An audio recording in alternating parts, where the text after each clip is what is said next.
So hello students, welcome to the channel Akasa Physics. So students, I hope कि जिन लोगों ने 2 सितंबर का exam दिया है JEE मेंस का, उन सभी का अच्छा गया हो और वो लोग JEE एडवांस के लिए क्वालिफाई कर जाए। तो इस वीडियो लेक्चर में मैं आप सभी के लिए लेकर आया हूँ जो शिफ्ट 1 का सॉल्यूशन है सितंबर 2 का, वो मैं लेकर आया हूँ और मैंने ऐसे 5 क्वेश्चन पिकअप किए हैं जो बहुत ही इम्पोर्टेंट हैं, जो लोग नेक्स्ट एग्ज़ाम के लिए अपीयर होने वाले हैं। इवन जो लोग नीट का एग्ज़ाम भी दे रहे हैं उन लोग के लिए भी ये क्वेश्चन बहुत इंपॉर्टेंट हो सकता है। इसीलिए आप लोग यहाँ पे मैं डिस्कस करूँगा कि उन सारे क्वेश्चन को किस तरीके से सॉल्व किया जा सकता है। ठीक है, ओके। सो जो 2 सितंबर का जो एग्ज़ाम हुआ है, जो शिफ्ट 1 का पेपर है, वो बहुत ही ईजी है। ठीक है, तो हो सकता है कि आपका 3 सितंबर या फिर 4 सितंबर का एग्ज़ाम हार्ड हो सकता है। ठीक है, तो प्रोबेबिलिटी उन इसका ये रहेगा कि एक कोई जो शिफ्ट होगा वो थोड़ा हार्ड हो सकता है इससे, लेकिन मैं बोलूँगा कि शिफ्ट 1 का जो क्वेश्चन है वो स्टैंडर्ड क्वेश्चन है। ठीक है, और उसको अगर आप ध्यान देंगे तो आपका दूसरे जो एग्ज़ाम्स हैं, ठीक है, दूसरे जो भी शिफ्ट के एग्ज़ाम होंगे उसमें भी आपको हेल्प करेगा। ठीक है, तो लेट ना करके हम लोग चलते हैं आगे, देखते हैं कि कौन सा क्वेश्चन जो है हमारा सितंबर 2 सितंबर में पूछा गया है। ठीक है, 2 सितंबर का सॉल्यूशन हम लोग देखते हैं और वो 5 क्वेश्चन हम लोग डिस्कस करते हैं जो 2 सितंबर को पूछा गया है शिफ्ट में। ठीक है, चलिए। तो मैं रिक्वेस्ट करूँगा कि जो लोग भी इस चैनल पे नए हैं वो लोग काइंडली इस चैनल को सब्सक्राइब करें, क्योंकि आप लोग इस सारे जो भी एग्ज़ाम होने वाले हैं सारे का सॉल्यूशन आपको यहाँ पे मिलेगा।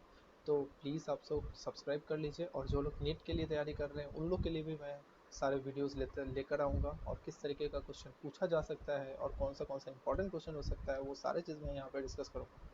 ठीक है, तो चलिए हम लोग वीडियो को स्टार्ट करते हैं। ठीक है, और आप लोग प्लीज़ प्लीज़ इस वीडियो को लास्ट तक देखें, क्योंकि ये वीडियो बहुत ही इंपॉर्टेंट है। और मैं यहाँ पे 5 क्वेश्चन डिस्कस करने वाला हूँ जो कि आपका 2 सितंबर शिफ्ट 1 में पूछा गया है, और वो बहुत इंपॉर्टेंट हो सकता है आपके आने वाले एग्जाम के लिए। ठीक है, तो चलिए हम लोग वीडियो को स्टार्ट करते हैं। ठीक है,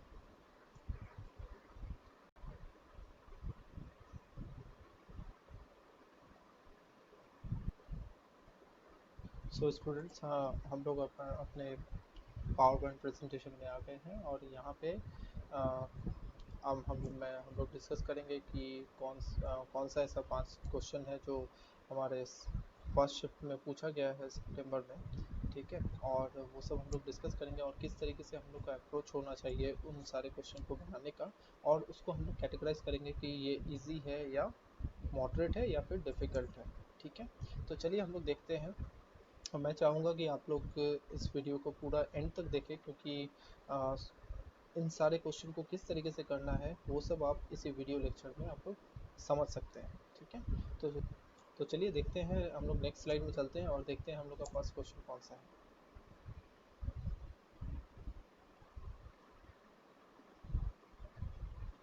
जैसा कि आप लोग देख सकते हैं कि ये हम लोग का फर्स्ट क्वेश्चन है, और इस क्वेश्चन में पूछा गया है कि a coil of radius R rotating about a diametrical axis with angular velocity omega in a uniform magnetic field B, find the value of maximum voltage developed।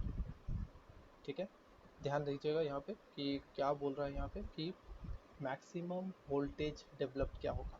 ठीक है, आर इक्वल टू दिया हुआ है आपके पास 10 सेंटीमीटर, बी दिया हुआ है आपके पास मैग्नेटिक फील्ड दिया हुआ है 5 × 10⁻⁵ टेस्ला, और जो for half rotation it takes a time of 0.2 second. तो चलिए देखते हैं इसको किस तरीके से हम लोग बना सकते हैं। तो सबसे पहला चीज़ जो है, ये क्वेश्चन आपका EMI से पूछा हुआ है, इलेक्ट्रोमैग्नेटिक इंडक्शन से लिया हुआ है। ठीक है, और हम लोग जानते हैं जो बेसिक जो हम लोग का जो फॉर्मूला है वो क्या है, कि कोई भी फ्लक्स अगर हम लोग निकालना चाहते हैं तो फ्लक्स को हम लोग लिख सकते हैं phi is equal to B dot A, sorry B dot A, और इसको फर्दर हम लोग के तोड़ के लिख सकते हैं कैसे, A dot B cos omega T. ठीक है, कॉस ओमेगा टी क्यों लिख रहे हैं हम लोग, क्योंकि यहाँ पे ओमेगा टी, क्योंकि ये रोटेट कर रहा है। ठीक है, तो इसका एक फ्रिक्वेंसी होगा और इसका एक पर्टिकुलर टाइम होगा, ओमेगा क्या है यहाँ पे, यहाँ पे ये क्या है, एंगुलर वेलोसिटी, या फिर आप एंगुलर फ्रीक्वेंसी भी बोल सकते हैं इसको, ठीक है। तो हमारे पास क्या क्या दिया हुआ है, देखिए यहाँ पे देखो r इक्वल टू 10 सेंटीमीटर दिया हुआ है, मतलब रेडियस दिया हुआ है, ठीक है। उसके बाद हम लोग के पास मैग्नेटिक फील्ड भी दिया हुआ है, और टाइम बोला गया है इट्स 0.2 सेकेंड, ओके। सो आपको निकालना क्या है यहाँ पे, पहले वो देखो, ठीक है। अगर वो पता चल जाए तो आपका ये क्वेश्चन बहुत इजीली बन जाए, ठीक है। तो यहाँ पे जैसे हम लोग ये वाला क्वेश्चन, ये वाला हम लोग का क्या हो गया, ये हो गया हम लोग का एक्चुअल फॉर्मूला। तो सबसे पहले न्यूमेरिकल बनाने का तरीका होना चाहिए कि क्या क्या आपके पास क्वेश्चन में दिया हुआ है, ठीक है। वो अगर आपको पता चल जाता है then you have to write that what you have to find. तो उसको कंसिडर करके आपको देखना पड़ेगा कि कौन सा फॉर्मूला यहाँ पे यूज़ करना चाहिए, ठीक है। तो यहाँ पे हम लोग जानते हैं कि फाई इक्वल टू बी ए है होता है, ठीक है, बी डॉट ए होता है, B is the magnetic field and A is the area, okay fine. So यहाँ पे आपको निकालने के लिए बोला है क्या, find the value of maximum voltage. So maximum हम लोग कैसे निकाल सकते हैं, मैक्सिमम हम लोग कैसे निकाल सकते हैं, तो we can differentiate it, right, we can differentiate it, okay.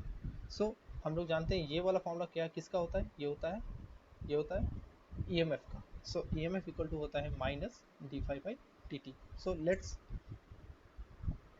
Differentiate it, then it will give you A dot B, and यहाँ पे आपका क्या है, यहाँ पे कॉस है, तो कॉस का क्या हो जाएगा, माइनस साइन ओमेगा टी, और ये ओमेगा कहाँ आ जाएगा, बाहर आ जाएगा, ये ओमेगा बाहर आ जाएगा आपका, ठीक है। तो ये हो गया आपका डिफ्रेंसिएशन के बाद आपके पास ये रिजल्ट आ गया, ओके नाउ फाइन। सो अब देखिए ये E इक्वल टू आ गया omega A B sine omega T, ठीक है।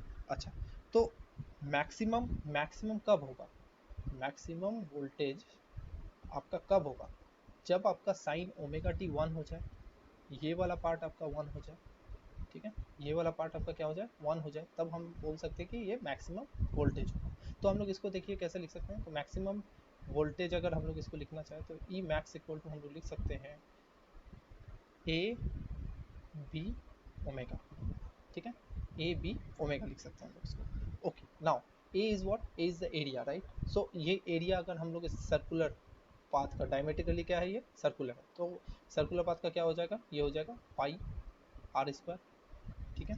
तो ये हो गया पाई आर स्क्वायर हो गया, और यहाँ पे हो गया आपका बी ओमेगा, ठीक है। तो अब कुछ करना नहीं है, अब सिर्फ नॉर्मल वैल्यू बैठा दीजिए।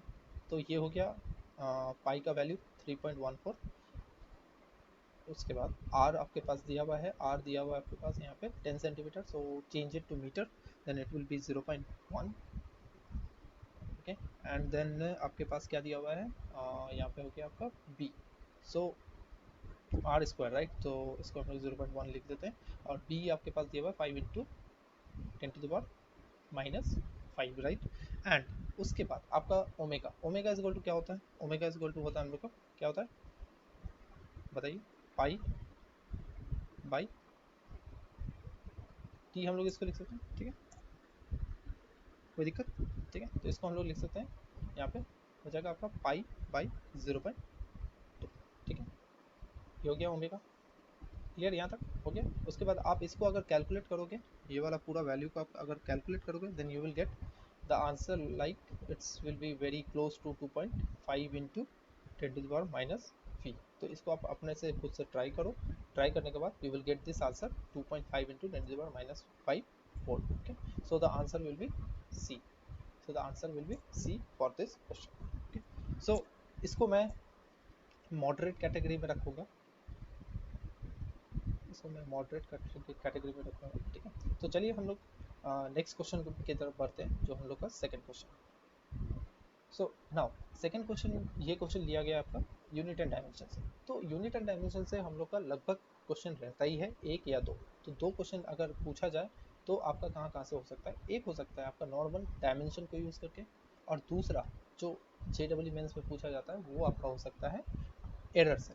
तो एरर में आपका कभी कभी यूज़ किया जाता है आपका जो इंस्ट्रूमेंट है, ठीक है, मेजरिंग इंस्ट्रूमेंट है, उससे भी एक कभी कभी क्वेश्चन पूछा जा सकता है, लीस्ट काउंट और ये सब का क्वेश्चन आप लोगों का यहाँ से पूछ सकता है, ठीक है।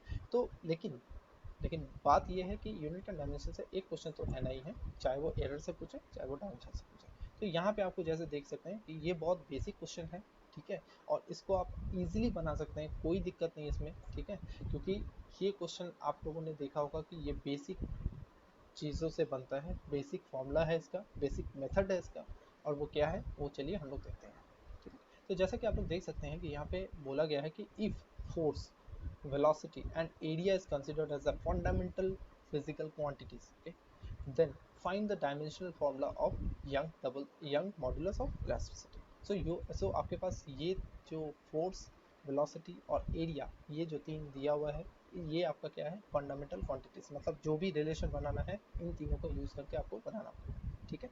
और उससे आपको क्या निकालना है, उससे आपको डायमेंशनल फॉर्मूला निकालना है यंग्स मॉड्यूलस ऑफ इलास्टिसिटी का। सो यंग्स मॉड्यूलस ऑफ इलास्टिसिटी को हम लोग जानते हैं y से डिनोट किया जाता है, तो हम लोग इस तरीके से रिलेशन हम लोग लिखते हैं। ये आप लोगों ने देखा होगा कि y इक्वल टू जो भी दिया हुआ है, सपोज यहाँ पे अगर आपको बोलता कि फोर्स का ही रिलेशन निकालने के लिए, और वो किसी ए बी सी टर्म से अगर वो रिलेट करता, सपोज मास से या फिर आपका लेंथ से रिलेट करता, तो इस तरीके से हम लोग लिखते हैं m और l, इस तरीके से हम लोग उसको मेंशन कर देते हैं, ठीक है, या कोई भी क्वांटिटी से, सपोज आपका फोर्स अगर दिया हुआ है, हो सकता है मास और एक्सेलरेशन से आपको दे दिया जाता उसको रिलेशन करने के लिए, तो वो चीज़ आपको देखना पड़ेगा कि किस तरीके से जो भी दिया हुआ रहेगा आपका क्वेश्चन में दिया हुआ रहेगा कि कौन सा फंडामेंटल क्वांटिटीज होगा और किसको निकालना है, जो भी निकालना है उसको हम लोग इस तरीके से y, जैसे इस केस में हम लोग का क्या है, y is directly proportional to f to the power a, v to the power b और a to the power c, मतलब क्यों, क्योंकि पहला है फोर्स, v है आपका velocity and a is the area, okay. So ये तीनों लिख देना है, और हर एक उसके ऊपर आपको क्या देना है, एक वेरिएबल ले लेना है, क्योंकि आपको यहाँ पे क्या निकालना है, इसका डायमेंशनल फॉर्मूला। सो डायमेंशनल फॉर्मूला निकालने के लिए आपको इस ए बी सी का वैल्यू आपको पता करना पड़ेगा, और उसी से अगर सपोज ए इक्वल टू -1 आया तो ये हो जाएगा एफ आपका नीचे चला जाएगा, तो इस तरीके से आपको इसके इसको यूज़ करके आपको इसका रिलेशन निकालना पड़ेगा, ठीक है। तो और एक चीज़ हम लोग जानते हैं कि y इक्वल टू क्या होता है, F by A, force by area, तो ये हम लोग का तो नॉर्मल फॉर्मूला है, ये हम लोग का नॉर्मल फॉर्मूला है, एफ वाई इक्वल टू क्या होता है, F by A, force by area. So force by area, force का हम लोग को पता है और एरिया का हम लोग को डायमेंशन पता है, तो हम लोग उसको यूज़ करके आराम से यहाँ पे हम लोग निकाल सकते हैं किसका वैल्यू, ए बी और सी का।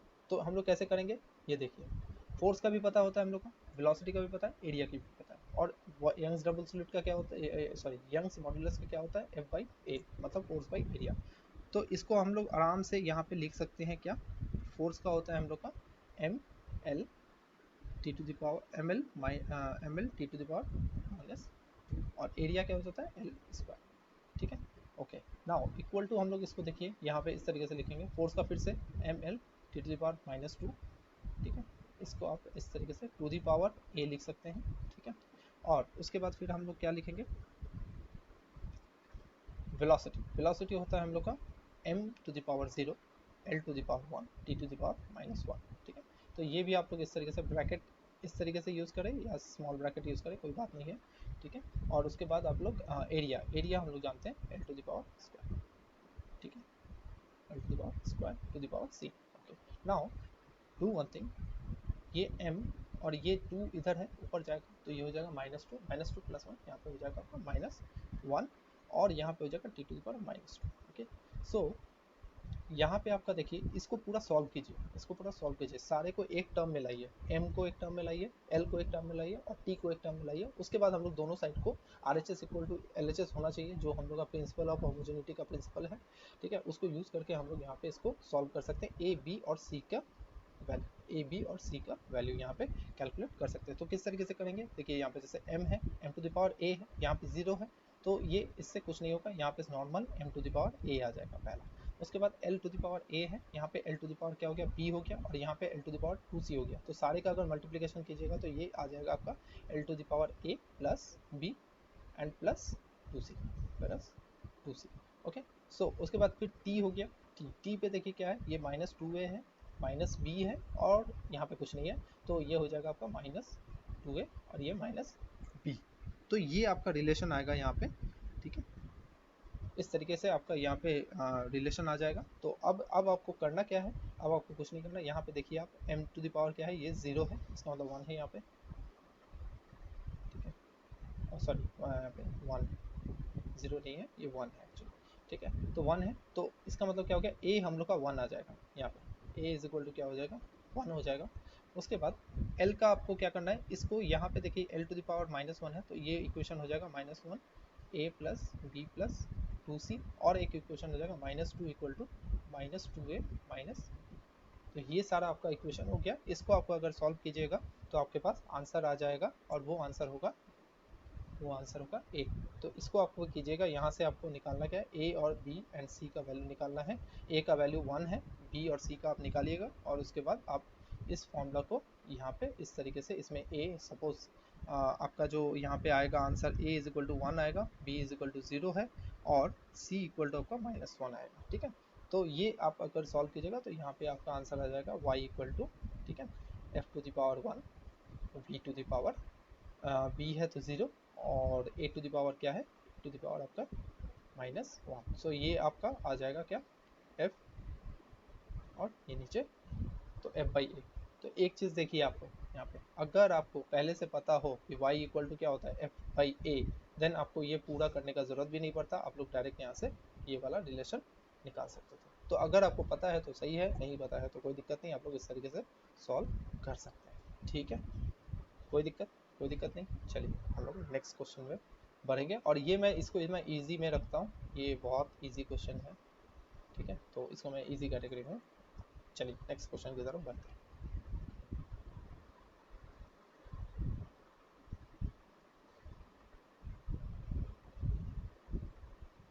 ओके, तो बच्चों ये देखो थर्ड क्वेश्चन है। तो ये थर्ड क्वेश्चन आपका कहाँ से लिया गया, ये केटीजी से लिया गया है। ठीक है, और ये क्वेश्चन इस तरीके से, केटीजी का एक क्वेश्चन यहाँ पे रहता ही है। ठीक है, आप बोल सकते हो जेडब्ल्यू मेंस का बहुत अच्छा एक फेवरेट क्वेश्चन होता है, यहाँ से केटीजी से पूछा जाता है, या फिर थर्मोडायनेमिक्स से पूछा जाता है। तो अगर थर्मोडायनेमिक्स में अगर आप बोलेंगे तो 2 क्वेश्चन मैक्सिमम रहता है। ठीक है, और कभी कभी वो एक क्वेश्चन भी पूछ सकता है, तो वो कभी कभी उसका आपका हीट इंजन या फिर आपका कार्नोट इंजन वहाँ से पूछ सकता है क्वेश्चन। ठीक है, लेकिन एक कभी कभी ऐसा होता है कि केटीजे का कोई क्वेश्चन दिया जाता है, तो केटीजे का क्वेश्चन बहुत ईजी होता है। ठीक है, सिर्फ आपको फॉर्मूला बेस्ड होता है, और अगर आपको फॉर्मूला याद है तो आप लोग आराम से इसका वैल्यू कर सकते हैं, इसका आंसर निकाल सकते हैं। तो यहाँ पे क्या दिया हुआ है, यहाँ पे देखिए 3 moles of O2 mix with 5 mole of argon at temperature T, find total internal energy of the system. तो यहाँ पे 3 मोल्स ऑफ O2 को मिक्स करा गया है किसके साथ, 5 मोल्स ऑफ आर्गन के साथ।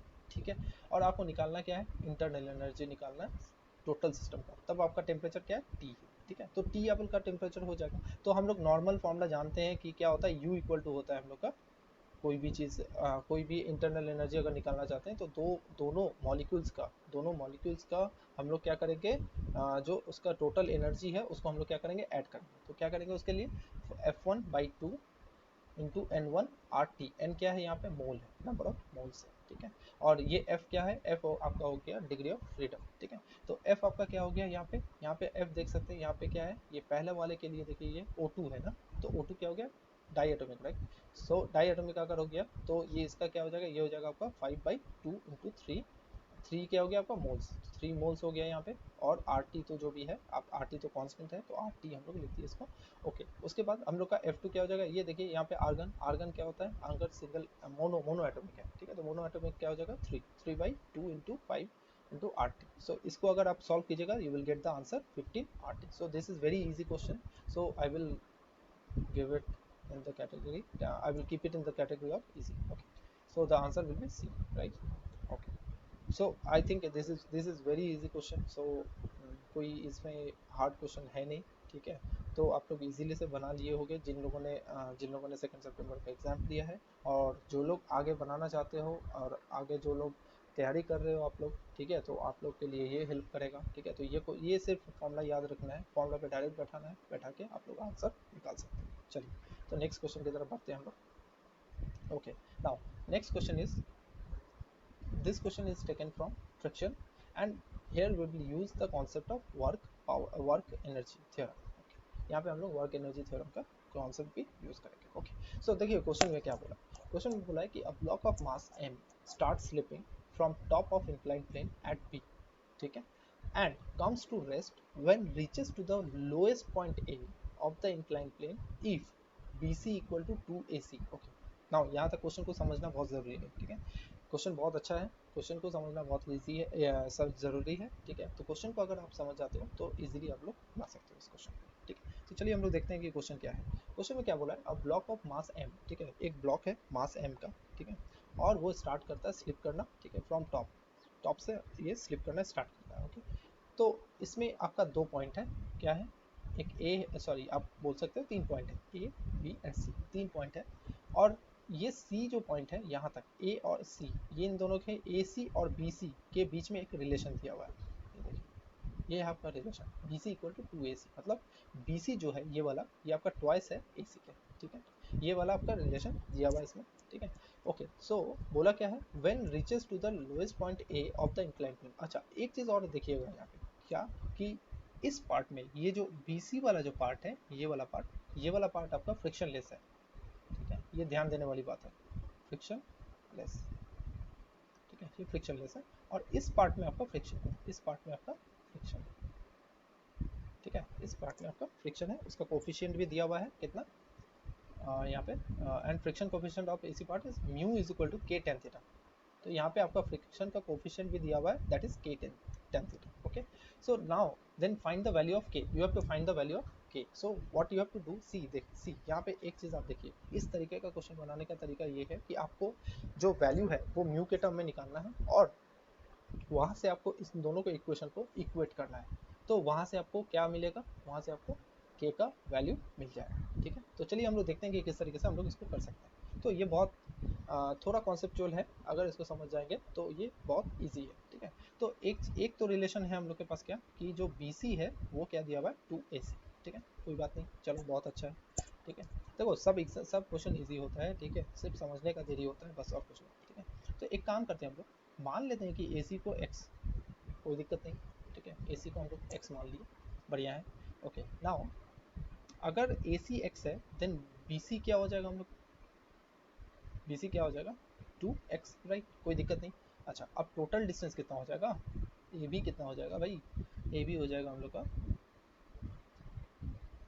x plus 2x, so that will B 3x। सो ये तो नॉर्मल आ गया हम लोग के पास, कोई दिक्कत नहीं, यहाँ तक कोई प्रॉब्लम नहीं है।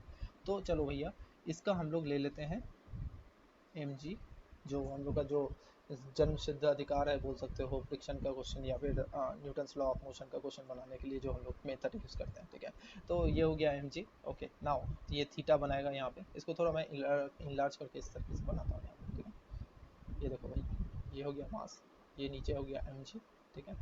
ये हो गया आपका थीटा इसका, तो यहाँ इधर क्या हो जाएगा और इधर क्या हो जाएगा, इधर भैया कॉस थीटा हो जाएगा, ठीक है, और इधर क्या हो जाएगा भैया mg साइन थीटा हो जाएगा, कोई नहीं, ओके। अब भैया एक चीज़ देखो, यहाँ पे एक चीज़ जो हम लोग को समझने वाली बात है, ये टोटल जो यहाँ से लेके यहाँ तक का डिस्टेंस है वो है आपका 3x, ठीक है। ए से लेके बी तक का डिस्टेंस आपका दिया हुआ है 3x, ओके फाइन, कोई नो प्रॉब्लम।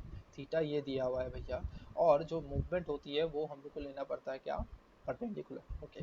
सो हम लोग को चाहिए ये वाला डिस्टेंस, ये वाला डिस्टेंस कितना है भैया, ये वाला डिस्टेंस आपका हो गया 3x, 3x हो गया, ये वाला कितना थीटा है ना यहाँ पे, तो थीटा है तो आप लोग को क्या लिख सकते हैं यहाँ पे, थीटा है तो 3x साइन थीटा, ठीक है, very basic, 3x sine theta, ये हो गया अपना। Sine theta equal to P by H होता है, तो पी बाई एच से आप लोग आराम से, ये क्या हो गया, ये हो गया, ये पी हो गया, ये एच हो गया, ठीक है, तो 3x साइन थीटा हो गया, ठीक है। यहाँ तक लिख लिया हम लोग, ओके। नाउ अब हम लोग क्या करेंगे, अब हम लोग करेंगे क्या, यहाँ पे तो था तो कोई दिक्कत नहीं, यहाँ पे जब आएगा ये, ठीक है, इस जगह पे जब आएगा तो यहाँ पे तो भैया फ्रिक्शन लगना काम हो जाएगा, मतलब यहाँ पे तो आपका फ्रिक्शन लगेगा। यहाँ तक का मोशन हो रहा था इधर, लेकिन अब ये मूव तो करेगा इधर, लेकिन फ्रिक्शन लगेगा भैया पीछे की तरफ, ठीक है। तो पीछे की तरफ लगेगा तो फ्रिक्शन इक्वल टू हम लोग जानते हैं भैया को नॉर्मल चीज़ होता है, म्यू एन होता है, ठीक है। अब स्टैटिक रहेगा तो म्यू एस एन हो जाएगा, कोई दिक्कत नहीं, अगर काइनेटिक होगा तो म्यू के एन हो जाएगा, ठीक है। लेकिन यहाँ पे मूव कर रहा तो हम लोग म्यू के ले सकते हैं या फिर म्यू एन जो भी ले सकते हैं। तो एन क्या हो जाएगा, एन क्या हो जाएगा, एन हो जाएगा आपका ये नीचे वाला, ठीक है। तो नीचे वाला हो जाएगा हम लोग, ये देखिए ये बहुत बेसिक है, ठीक है, मैं थोड़ा सा इसको डायरेक्ट लिख रहा हूँ, ठीक है। अगर किसी को दिक्कत है तो वो आप लोग बोल सकते हो, ठीक है, ओके। नाउ यहाँ पे एन इक्वल टू क्या हो जाएगा, यहाँ पे हम लोग का हो जाएगा एम जी, अच्छा कौन सा थीटा, ये नीचे में कॉस थीटा क्योंकि ये परपेंडिकुलर है, ठीक है, mg cos theta. Okay fine. Now अब हम लोग क्या करेंगे, अब हम लोग यूज़ करेंगे वर्क एनर्जी थ्योरम, जो सबसे इजी मेथड होता है किसी भी चीज़ को बनाने का।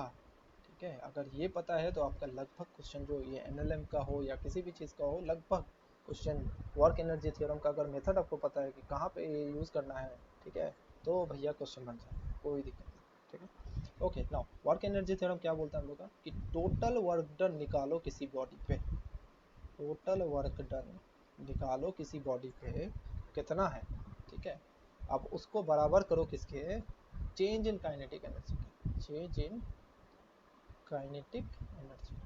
सो this is the formula what we have studied. Okay, so total work done किसी ऑब्जेक्ट पे या बॉडी पे लग रहा है वो निकालो। तो टोटल वर्क डन कहाँ से, टोटल वर्क डन क्या क्या, तो भैया एक वर्क डन तो यहाँ पे होगा जब ये यहाँ तक चलेगा, ठीक है, और एक वर्क डन होगा इस फ्रिक्शन के चलते, तो यहाँ से जब आएगा ये तो नॉर्मल वर्क डन कर रहा था, तो चलो भैया इसको मान लेते हैं हम लोग कुछ, इसको हम लोग मान लेते हैं W, किसके चलते हो रहा था, ये mg के चलते हो रहा था ना, ठीक है, तो इसको हम लोग WMG मान लेते हैं। और एक किसके, और एक वर्क डन क्या होगा, और एक वर्क डन जब ये यहाँ पे से यहाँ तक आएगा तो वो होगा फ्रिक्शन पे, तो इसको हम लोग मान लेते हैं WF। So that will be equal to होना चाहिए change in kinetic energy. So भैया एक चीज़ बताओ, यहाँ पे किस हमने इसको कुछ कुछ इसमें धक्का मारा नहीं मारा, ठीक है, स्लिप करना स्टार्ट किया ना, तो ये रेस्ट में भी क्या था, पहले जीरो था, ठीक है, मतलब इस पोजीशन पे भी ये जीरो था, ठीक है, रेस्ट पे ही था, ठीक है, और यहाँ पे भी आके वो रेस्ट में ही चला जा रहा है, देख लीजिए यहाँ पे लिखा हुआ कम्स टू रेस्ट, ठीक है, तो मतलब इनिशियल और फाइनल जो दोनों ही है, दोनों ही क्या है, दोनों ही जीरो है, मतलब टोटल जीरो हो गया। ये तो बहुत शॉर्टेड हो गया। नाउ ये W ये निकाल लेते हैं, ये कितना है, ये आपका हो जाएगा, अगर हम लोग इसको इस तरीके से अगर लिखे तो क्या, फ्रिक्शन हम लोग का अगर कोई भी एक को पॉजिटिव मान लो, कोई भी एक को नेगेटिव मान लो, कोई दिक्कत नहीं है, ठीक है, लेकिन एक दूसरा मतलब आपका जो mg है वो फ्रिक्शन के ऑपोजिट में है, ठीक है, तो अगर वर्क डन ऑफ mg बोले तो वो हो जाएगा आपका क्या, ये हो जाएगा आपका 3x, ठीक है, 3x साइन थीटा, ठीक है, 3x साइन थीटा mg कर देते हैं, या फिर इसको mg साइन थीटा भी बोल सकते हैं, कोई दिक्कत नहीं है, ठीक है, और ये जो फ्रिक्शन होगा ये क्या होगा, इसके ऑपोजिट डायरेक्शन में लग रहा है, तो इसका मतलब क्या हो जाएगा, ये हो जाएगा आपका mg cos थीटा, ठीक है, और यहाँ पे क्या हो जाएगा, एक चीज़ छूट गया वो है म्यू, क्योंकि यहाँ पे हम लोग डायरेक्ट लिख रहे हैं, ये n का वैल्यू ये है, ठीक है, तो म्यू n, और डिस्टेंस क्या होगा, वर्क इक्वल टू क्या होता है, force into distance, right, displacement, right, so displacement क्या है यहाँ पे आपका डिस्प्लेसमेंट हो जाएगा x, ठीक है, इक्वल टू हो जाएगा 0।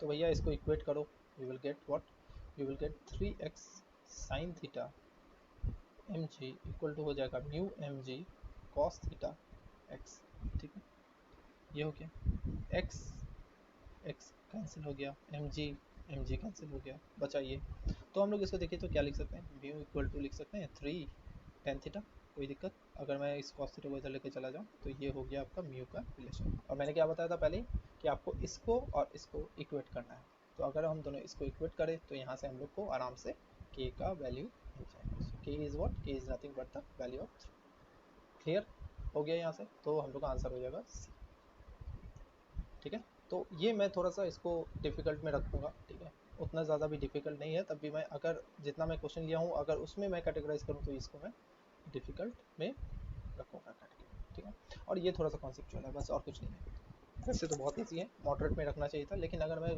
5 क्वेश्चन लूँ तो पाँचों क्वेश्चन में अगर मैं कैटेगराइज करूँ तो ये थोड़ा सा उसमें डिफ़िकल्टी है, ठीक है, तो आई होप कि आप सभी को ये वाला समझ में आ गया होगा, ठीक है, और जो भी कोई प्रॉब्लम हो रहा हो आप लोगों को प्लीज़ कमेंट में बताना आप लोग, ठीक है, और अगर आपको लगता है कि कोई ऐसा टॉपिक है या फिर कोई ऐसा चीज़ है जो आपको नहीं समझ में आ रहा है, जो लोग अगर कोई नीट के स्टूडेंट देख रहे होंगे इस वीडियो को, ठीक है, तो वो लोग अगर उन लोग को भी, आप लोगों को भी कोई अगर डाउट हो तो प्लीज़ आप लोग कमेंट में बताना कि सर ये पर्टिकुलर चीज़ में नहीं समझ में आया, ठीक है, और अगर आपको कोई लगता है कि कोई ऐसा टॉपिक है जो आपका डाउट है तो वो अगर ऐसा कुछ रहेगा, अगर बहुत ज़्यादा रिस्पॉन्स रहेगा तो मैं उसको भी डिस्कस करूँगा, ठीक है, ओके चलो चलते हैं आज का नेक्स्ट लास्ट क्वेश्चन की तरफ, और ये सारे क्वेश्चन आई होप कि आप सभी को अच्छा लग रहा होगा बनाने में, ठीक है, और ये सारे थोड़ा अलग अलग क्वेश्चन है, ठीक है, हर एक जगह से मैंने एक एक क्वेश्चन चूज़ किया है, ठीक है, जो 5 क्वेश्चन मैंने लिया है ये पाँचों क्वेश्चन आपका बहुत इंपॉर्टेंट है और इस पर्टिकुलर टॉपिक से आपका क्वेश्चन रहता ही है, इसलिए मैंने ये सारी चीज़ों को पिकअप किया, ठीक है। Okay, now moving to the next question. Okay, now ये क्वेश्चन आप देख रहे हो, ये क्वेश्चन आपका है कम्युनिकेशन सिस्टम से। भैया कम्युनिकेशन सिस्टम, बहुत कोई सोचते होगे कि यार ये बहुत लास्ट चैप्टर है, छोड़ देते हैं इसको, क्या होगा यार, एक ही क्वेश्चन तो आएगा। लेकिन भैया एक चीज़ जान लो कि जो लोग अगर इस टॉपिक को पढ़े होगे तो वो लोग तो भैया 4 नंबर गेन कर लिए होगे यहाँ पे, ठीक है। अगर जो छोड़ दिए होगे तो भैया वहाँ पे तो 4 नंबर चला गया, ठीक है। इसीलिए हमेशा कोई भी चीज़ को ऐसा मत करो कि छोड़ दो, ठीक है। थोड़ा ज़्यादा पढ़ना चाहिए, ठीक है, छोड़ना नहीं है हर एक चीज़ को। और ये क्वेश्चन बहुत ही ईजी है, बहुत ज़्यादा ईजी है, ठीक है। तो मैंने अपने लेक्चर्स में ये सब कराया है, ठीक है। ओके, तो जो लोग हम मेरे पास नीट का या फिर जेडब्ल्यू का कोचिंग लिए हैं, ठीक है, वो लोगों को मैंने ये कराया था, अलग से एक सेपरेट चैप्टर में कराया था इन लोगों को, ठीक है। तो ये क्वेश्चन बहुत इजी होता है, ठीक है। और कम्युनिकेशन सिस्टम बहुत एक अच्छा टॉपिक होता है, ठीक है, बहुत इजी टॉपिक होता है, ठीक है। अगर आप समझ जाते हो तो कोई दिक्कत है नहीं इसमें। तो चलिए हम लोग देखते हैं कि क्वेश्चन क्या है। Amplitude of carrier wave and message wave are 5 unit and 3 unit respectively. बोला है the ratio of maximum and minimum amplitude of magnet modulated wave क्या होगा, ठीक है। Minimum and maximum amplitude of AM waves actually बोल रहे हैं यहाँ पे, एम्पलीट्यूड मॉड्यूलेटेड वेव, ठीक है। एम्पलीट्यूड मॉड्यूलेटेड वेव क्या होगा। तो अच्छा, यहाँ पे पहले सबसे बड़ा चीज़ है जो टर्म सबको समझिए, कैरियर वेव क्या है, ठीक है। उसके बाद देखो, मैं इस क्वेश्चन को मैं थोड़ा सा अच्छे से इसलिए बता रहा हूँ क्योंकि इस क्वेश्चन में बहुत सारा चीज़ें हैं जो आप लोगों को अगर नहीं पता है या आप लोगों ने देखा है या भूल गए हो आप लोग, तो आप लोग का रिवाइज भी हो जाएगा, ठीक है। और मैसेज वेव, देखो ये चैप्टर जो है ना होता है ना बहुत इंटरेस्टिंग होता है, ठीक है। तो देखो क्या होता है, ये दोनों जो है ना, ये दोनों हम लोग एक टर्म में पढ़ते हैं, दैट इज कॉल्ड मॉड्यूलेशन, ठीक है। एक प्रोसेस होता है मॉड्यूलेशन, ठीक है। मॉड्यूलेशन क्या प्रोसेस होता है, देखो कोई भी सिग्नल को जो है एक जगह से दूसरी जगह भेजने के लिए, ठीक है, हम लोग को मॉड्यूलेशन का यूज़ करना पड़ता है। क्यों? क्योंकि अगर हम लोग सिग्नल भेजते हैं तो क्या होता है, उसका जो एनर्जी होता है वो कम हो जाता है, ठीक है। तो वो ज़्यादा दूर तक नहीं जा पाएगा। तो अगर हम लोग उसको मॉड्यूलेशन उसका नहीं करेंगे, अगर हम लोग मॉड्यूलेटेड वेव नहीं भेजेंगे तो क्या होगा, वो ज़्यादा दूर तक नहीं जा सकता है। तो ज़्यादा दूर तक वैसे भी अगर जाने के लिए हम लोग को बीच में बहुत सारा चीज़ लगाना पड़ता है, जैसे रिपीटर लगाते हैं, ठीक है। तो वो सब चीज़ें अलग होती हैं, ठीक है। लेकिन अभी हम लोग को सिर्फ समझना है कि कैरियर वेव और मैसेज वेव क्या है। तो मैसेज वेव मतलब जो मैसेज है आपका, जिसको आपको भेजना है, ठीक है। कैरियर वेव क्या होता है, कैरियर वेव होता है जो उसको कैरी करके लेके जाता है, ठीक है। क्यों हम लोग करते हैं, और इसी जो ये जो super position of message wave and carrier wave है, इसी को हम लोग बोलते हैं मॉड्यूलेशन, ठीक है। इसमें हम लोग सुपर इम्पोज कर देते हैं एक दूसरे को, क्यों? क्योंकि जिससे जिससे क्या हो कि उस कैरियर वेव जो है वो क्या होता है, वो होता है आपका हाई फ्रीक्वेंसी पे होता है, ठीक है। उसका फ्रीक्वेंसी क्या होता है, बहुत हाई होता है, इसलिए वो ज़्यादा दूर तक ट्रैवल कर सकता है, ठीक है। और मैसेज को हम लोग क्या करते हैं, उसके ऊपर डाल देते हैं, इन्वेलप के फॉर्म में डालते हैं उसमें, ठीक है। वो सब अलग चीज़ है, तो उतना हम लोग को जाना नहीं है। सिर्फ इतना जानिए कि कैरियर वेव जो होता है वो हाई फ्रीक्वेंसी का होता है, और मैसेज वेव जो होता है, जो हम लोग का ओरिजिनल मैसेज होता है, ठीक है, वो लो फ्रीक्वेंसी का होता है। इसीलिए हम लोग क्या करते हैं, लो फ्रीक्वेंसी को हाई फ्रीक्वेंसी में डाल के सुपर इम्पोज कर देते हैं, और जिससे क्या होता है, वो एक जगह से दूसरी जगह ट्रैवल कर सकता है, ज़्यादा दूर तक वो ट्रैवल कर सकता है। तो यहाँ पे आपको बोला है कि उसी का मैक्सिमम और मिनिमम एम्पलीट्यूड का रेशियो निकालने के लिए, ठीक है। किसके लिए, एएम वेव्स के लिए। एएम वेव्स क्या होता है, amplitude modulation wave. Amplitude modulation ये भी आप लोगों ने पढ़ा होगा, ठीक है। 3 तरीके के मॉड्यूलेशन होते हैं जो आप लोग के चैप्टर में डिस्कस किया हुआ है, और वैसे तो बहुत सारा होता है, ठीक है। लेकिन आप लोग का जो टॉपिक में दिया हुआ है 3 मॉड्यूलेशन है, amplitude modulation, frequency modulation and pulse modulation, ठीक है। ये पल्स नहीं, sorry, phase modulation. Pulse modulation भी होता है, ठीक है, लेकिन वो जब आप लोग अगर इलेक्ट्रॉनिक्स इंजीनियरिंग करते हैं तो आप लोग को करना पड़ेगा उस टाइम में, इलेक्ट्रॉनिक्स एंड कम्युनिकेशन में, ठीक है। तो यहाँ पे आप लोग को basically amplitude modulation, frequency modulation और फेज मॉड्यूलेशन, सिर्फ फ्रीक्वेंसी और फेज का आप लोग सिर्फ डेफिनेशन याद रखिएगा, उससे हो जाएगा। एम्पलीट्यूड मॉड्यूलेशन में ये एक फॉर्मूला है, उसको सिर्फ आपको ध्यान रखना है, और ये फॉर्मूला अगर आपको पता है तो ये क्वेश्चन आपका चुटकी में बन जाएगा, एक टाइम भी नहीं लगेगा थोड़ा सा भी, ठीक है। तो इसका इसका जो फॉर्मूला होता है वो होता है, मैं लिख देता हूँ, अगर आप लोग चाहे तो लिख सकते हैं, ठीक है। ये होता है ए मैक्स बाई ए मीन, यही रेशियो बोला है, मैक्सिमम और मिनिमम का रेशियो बोला है, दैट इज इक्वल टू होता है आप लोग का A M plus A C by A M minus A C. A M क्या है, this is the amplitude of what, message signal, ठीक है। और AC क्या है, this is the amplitude of what, carrier signal, ठीक है, कैरियर सिग्नल का ये एम्पलीट्यूड है, ठीक है। सो this is the formula, just put the values and gate the answer, okay. So what will be the value 5 message, ये वाला message का है, ये वाला किसका है, ये वाला आपका कैरियर का। तो 5 plus 3 by 5 minus 2, so it will B 8 by 3, sorry 3 no, okay, so it will be 2, so 8 by 2, so that will be 4, so the answer will be 4, no unit, right? So 4, this is the answer, so I will keep it in easy category, ठीक है। तो आप लोग ने देखा कि किस तरीके से ये पांचों क्वेश्चन पूछा गया है आपका 2 सितंबर में, शिफ्ट 1 का क्वेश्चन है ये सारे, ठीक है, और किस तरीके के क्वेश्चन आए हैं। तो आई होप कि आप लोग जो लोग भी ये वीडियो देख रहे हो, ठीक है, वो लोग अपना तैयारी इस तरीके से करें कि जिससे कि आप लोगों का कोई भी क्वेश्चन ना छूटे, ठीक है।